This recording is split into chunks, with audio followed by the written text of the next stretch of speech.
Very good. Okay, thank you. Everyone is phone on silent or off, please. Put off your phone.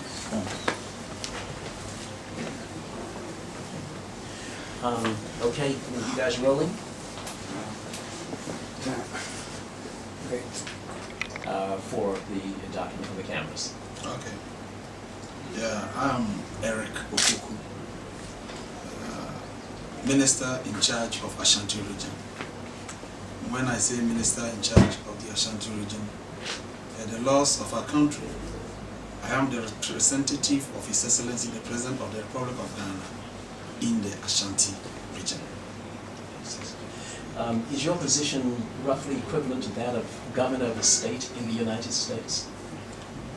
Yeah, somehow it may be equivalent, but looking at the functions of the Governor of the state in the United States and then the functions of the regional minister in Ghana, there may be some differences.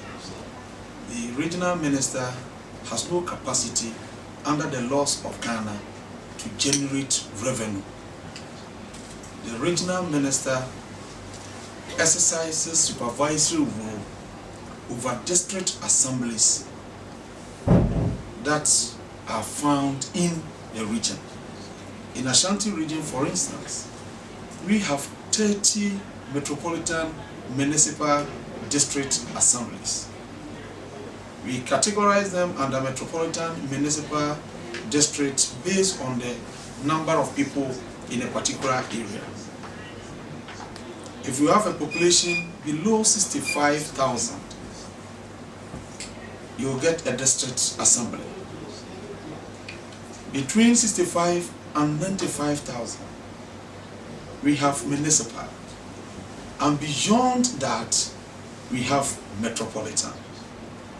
So here in Ashanti region, we have one metropolitan assembly, some few municipal assemblies, and then district assemblies, making 30 district assembly units with district chief executives functioning.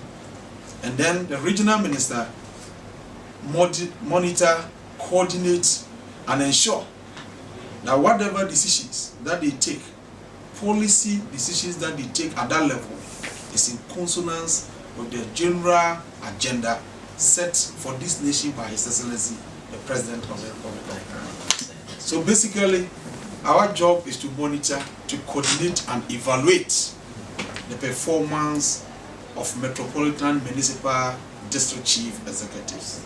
Now, Mr. Minister, I wonder if you could talk a little bit about citizen participation in the process that you've just described. What is the role of the citizen? How does the citizen fit in? It is because of citizen participation that Ghana embarked on this decentralization policy.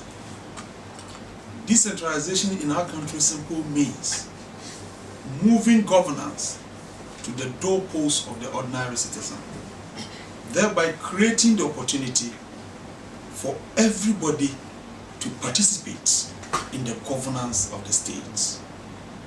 So whilst you have the central government located at the national capital, we have the government being represented at the national level. Then when you go to the grassroots, that is where we have the district assemblies. At the district assemblies, we have partitioned the district assemblies into electoral areas where the people in those communities elect their representatives to represent them at the local assembly, where they make local laws to ensure the smooth running of that particular locality. So the citizens elect their own representatives to the local assemblies at the district level, and then they will legislate. They make laws, but their laws must be in consonance with all the laws emanating from the National Legislative Assembly. And that's the question next, Mr. Minister, that is the political leadership in that hierarchy you've just described. Which ones are appointed by the national leader, and which ones are elected? At what level do they become elected by the people? At the National Assembly, we have members of parliament elected to represent the people. There is no government appointee at the National Legislative Assembly. I am a member of parliament. I was elected by my constituents, the people of Asunafo South in the Bruahafo region, to represent them in parliament. Then when you come to the local assembly, at the local assembly, government is allowed, per the laws of our country, to appoint 30% of the total membership of the assembly. So at the local level, the people will elect 70% of the membership, and then government will also appoint 30%. The purpose of preserving this appointment for the president is that after the elections, we have to ensure that some specific institutions or some specific individuals with specialized knowledge in certain critical aspects of our life and our governance are recruited into the assembly.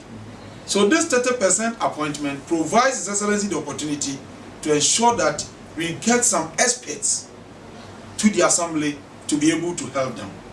One, we have to get a representative from the traditional authorities at the assembly, because decisions are going to be made for the local people, and they are also traditional chiefs. They exert influence on society. They have a lot of the people within their areas of jurisdiction. So when you get a representative from the traditional authorities being part of decision making in governance at the local level, then definitely you are going to get a lot of people moving before wherever the assembly is going. Mr. Chair. Then we also look at the clergy. The clergy, they also have their own people. They have their own constituencies. In churches, mosques, wherever, they are also represented. And the 30% appointment gives them the opportunity to be recognized and represented duly in the assemblies. Mr. Minister, you brought up from the time of the Constitution after colonialism.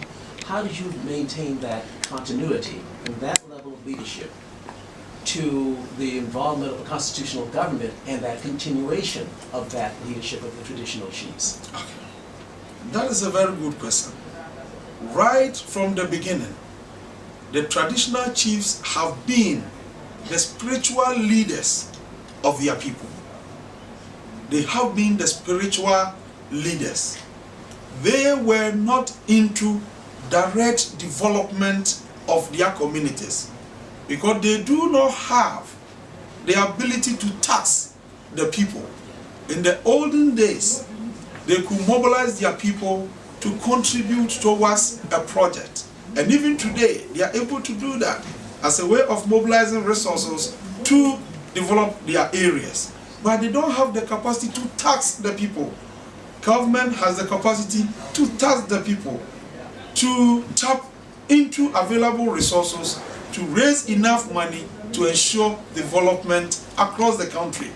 So now, what we are doing is that, yes, without the white man, when the white man had not been here, these are the people, the traditional authorities are the people who manage and govern our areas. So they also have some ideas.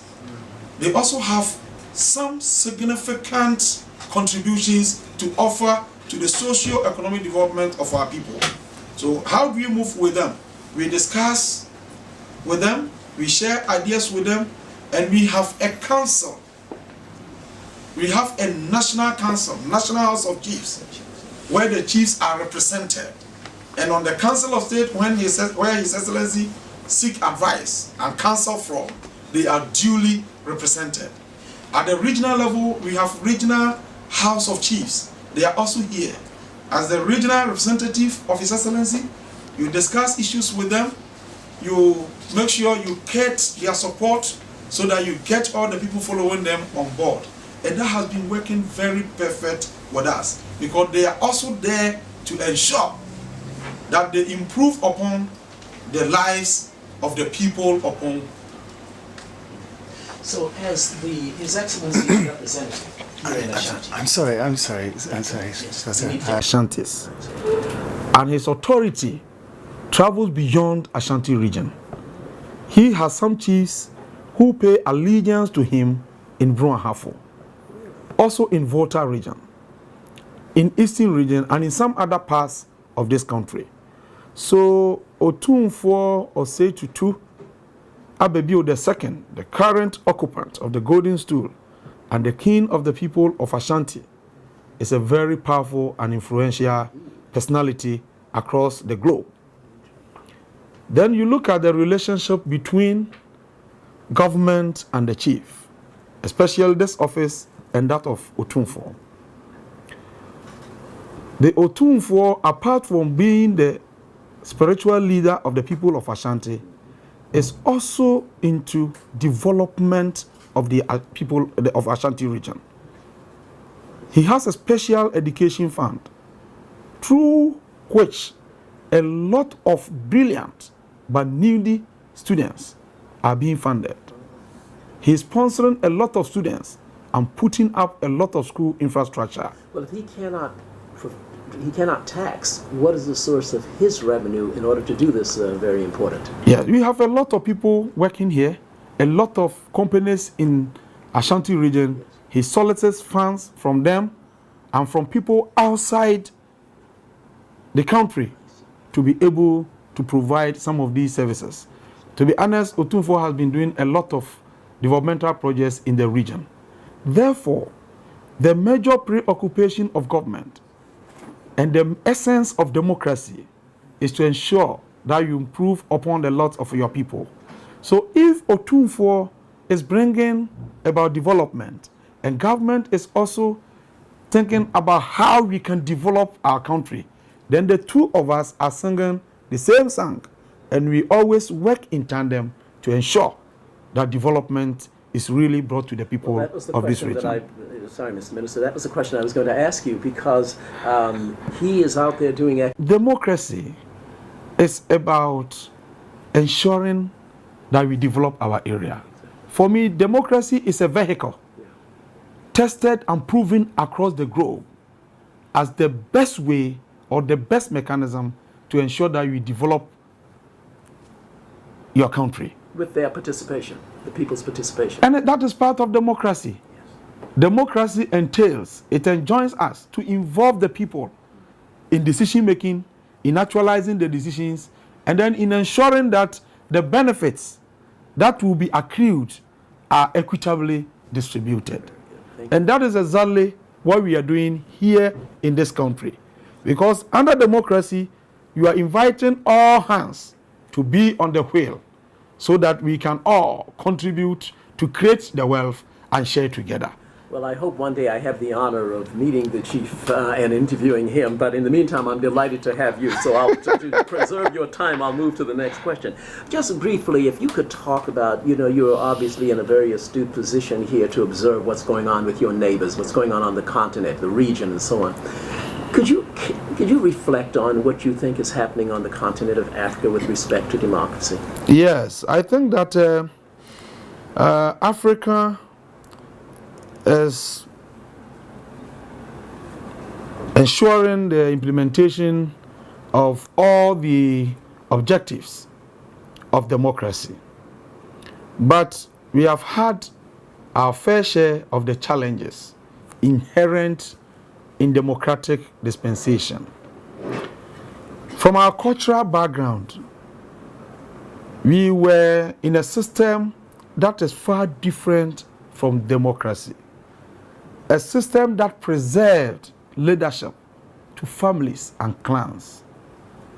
A system that preserved rights of every individual in the hands of traditional authorities.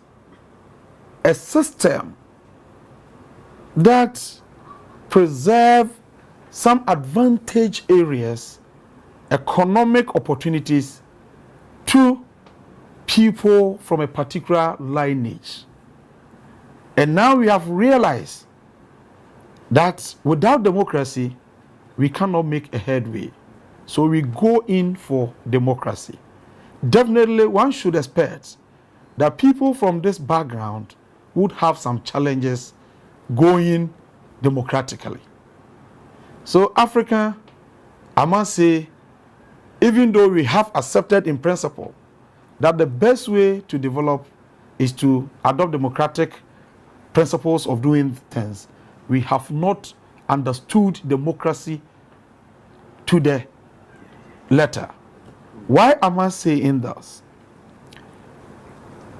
After voting, even before you go into elections, somebody who understands democracy must have this at the back of the mind, that I'm going into elections to secure the mandate of the people to serve.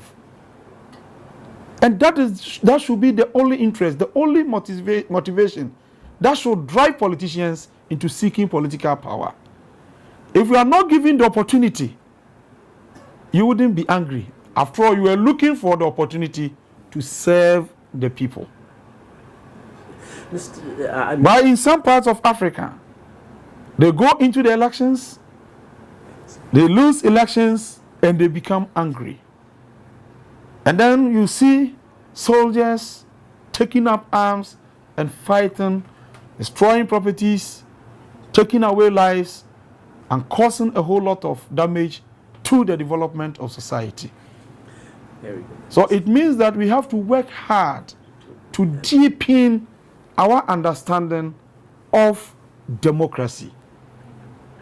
Otherwise, people think that, yes, democracy must be used to get power and serve parochial interests. So if I'm unable to get power, then those who have power will be serving their interests at my expense.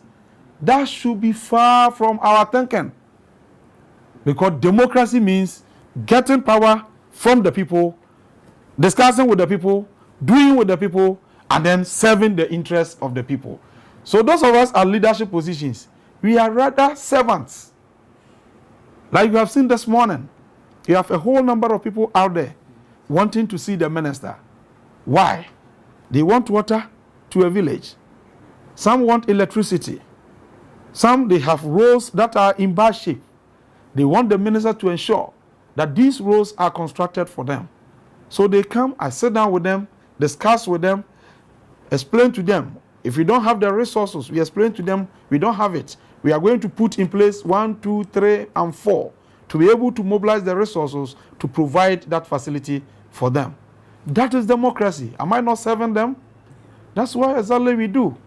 So what we all need to do is to work hard to continue to educate the so-called educated, but myopic in understanding what democracy is pregnant with.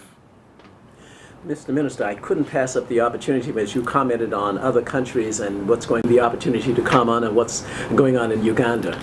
And you may choose not to comment, but I just couldn't pass structures of the past for governance as opposed to opening up the system. Would you like to comment on that just briefly? Actually, what is happening in Uganda, I wouldn't want to delve into the details of whatever is happening. But I would just want to say that the people of Uganda must understand and appreciate that no matter what they do as individuals, no matter what they do as groups, they must live as one people, pursuing a common destiny. That country was a country that a lot of people have contributed to. Even in the olden days, when our forefathers had no vehicles, when they had limited knowledge in how to make use of the resources around them, when they had no knowledge in technology, they were able to manage and preserve that country for posterity. It is now the turn of the present generation to build on that solid foundation. Posterity will judge all of them as individuals and as a nation, as leaders, for their contributions whether positive or negative, today. Last section, and you'll probably be delighted to hear that, is I would like to return to what's now going on in Ghana. I was delighted to, as I was waiting for you to make your speech today, to watch the most entertaining television program that we've seen since in my country we have had these kinds of big events. I wonder if you could give me the perspective of a political leader on what is going on in the Supreme Court of Ghana today, the Republic of Ghana. Okay. His Excellency, the President of the Republic of Ghana, while campaigning for the mandate of the people of Ghana to be able to exercise leadership in this country, articulated his agenda: better Ghana for every Ghanaian, better Ghana for all. Better Ghana entails a lot. So you break it down to broad objectives of better Ghana. What we are saying under better Ghana is that Ghana has been handed over to us to continue the development process. Where we have taken Ghana from, after 4 years, we should be able to identify significant changes in this country and convince ourselves and the people of this country that yes, indeed, Ghana is better now. So we are saying that we are going to invest in the people of this country. How do we invest in the people of this country? You know, the development of every nation is anchored on education. So we are investing in the people by ensuring that we give them quality education. And then, education at all levels is improved upon. So what we are doing now, we have started from the grassroots, where we have primary education. Primary education, we are providing at every village in this country that has a population of 500 people. They should have primary education. As a result of this, a lot of resources of this country is going into primary or basic education. Do you think that the opposition believes that, with the 4-year behind it, that you got that mandate, and if so, why are they in court petitioning? No, for me, what the opposition is doing is good for our democracy. After elections, normally per our electoral system, we do the voting at the polling stations, the counting at the polling stations. The voting and the counting, the entire process, is observed by representatives of all the political parties. I know in every constituency, we have candidates from various political parties also contesting within the same period and at the same time for parliamentary elections. We ran the parliamentary and the presidential elections side by side. So at the polling station, we vote and then we do the counting. After the counting, the ballots are put on a big table. And in the presence of the entire public, the ballots are counted. Initially, they are segregated according to parties. Party A got this, party B got this, then we do the counting. The collation center, where pink sheets from all the polling stations, making the district or the constituency, will converge and then collate results from all the centers. If those at that level, they have any issues at all with the elections, it will be raised at that level for the district electoral officer to rule on the matter. After everything, having secured the concerns, everything of all the people around, the recordings will be done again, the collation will be done on a separate sheet, and then all the parties will append their signatures. After which, the results will be passed through the regional office of the Electoral Commission to the national office for the final collation and then declaration of results. We went through these processes successfully without any problem, any challenge at all. Then after that, the opposition decided that they are not satisfied with the results and they are not challenging the results, but they are challenging the procedures. As to whether the procedure would have affected the results is another matter to be determined by the court. Because if you talk about polling stations with different serial numbers, as is being raised in court, we have polling station B with serial number, let's say 10. Then we have C with serial number, let's say 10. Would that affect the recordings as to the number of polls candidates secured at the polling stations? Would that change that? Assuming we had no pin sheets, and then after the voting, we decided to use ordinary plain sheets, and then ask the officers to record MPP 10, NDC 50, PNC this, then the signal, the party agents signed. Wouldn't that be the recordings of proceedings as what exactly transpired there? So if you are challenging the numbers, the serial numbers, that has nothing to do with exactly the votes that you got at the polling station. But that is a matter to be determined by the court. But why we are saying that the opposition is not in court to challenge the results, but they are challenging the process. Well, there's an interesting thing, Mr. Minister. You said that you see this actually as a strengthening of democracy here, and that's a very interesting perspective for the opposition from the main petitioner in court. I wonder, however, as you look across the continent, I've been in all these countries, and I ask at the end of my interviews, which is the best working democracy on the continent of Africa?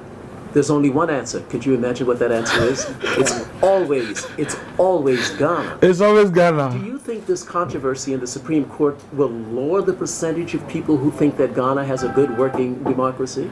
No, actually, what is happening in Supreme Court is the best for us. As to whether the matter has some kind of credibility or not is to be determined by the court.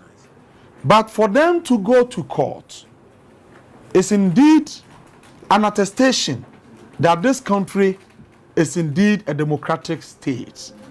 We have decided and resolved as a nation always to champion whatever interest we have in accordance with law. We don't want a situation where we resort to violence and guns, destabilizing our societies and causing damage here and there as a way of pursuing one's interests. So it is good for Ghana, and it is indeed a shining example for the whole Africa. That look, if you are in your country and you have any issues at all with elections, don't pull arms. Don't go and kill. Don't destroy properties. Go to the court. The court of the land will determine as to whether that is credible or not. Final question. What then do you see as the greatest threat to democracy here, anywhere else on the continent, and what role do you think that corruption plays in terms of being a threat to democracy? And I promise you those are my final questions. Thank you very much. Thank you very much. Actually, the major threat to democracy is corruption. It's corruption. Corruption in the sense that when you are seeking political power, you seek the political power through a vehicle called a political party. And in that circumstance, you move with the party and not the entire nation. Immediately you win political power, you cease to be the leader of the party and you become the leader of a nation that is made up of people from different political parties. So if you maintain the same position, the same demeanor, and the same attitude, The same style that you employ during the campaign, you are likely to fail as a leader. You must assume a national character to the extent that whatever you put into place will benefit the entire nation. But when the wealth of the nation is given to one side, whilst they contribute towards its generation, then the other side may be thinking of how they can also get the power to be able to serve their people. And that is a recipe for disaster. Mr. Minister, thank you very much. I really do appreciate it. I know I took more time than you ever imagined, but I'm delighted you were willing to give it to me. Thank you very much. You're And welcome. I'll apologize to your people for Don't worry, don't worry. and I'll apologize to you as well. We'll dissemble as quickly as possible. When I did interviews with people, they would say that, you know, they're great, they're proud of it. Even here in Ghana, they're proud of the government, they're proud of the electoral process. This is just in December. And then you ask them the question that I just said. Okay, good. No, but I think that the issue of corruption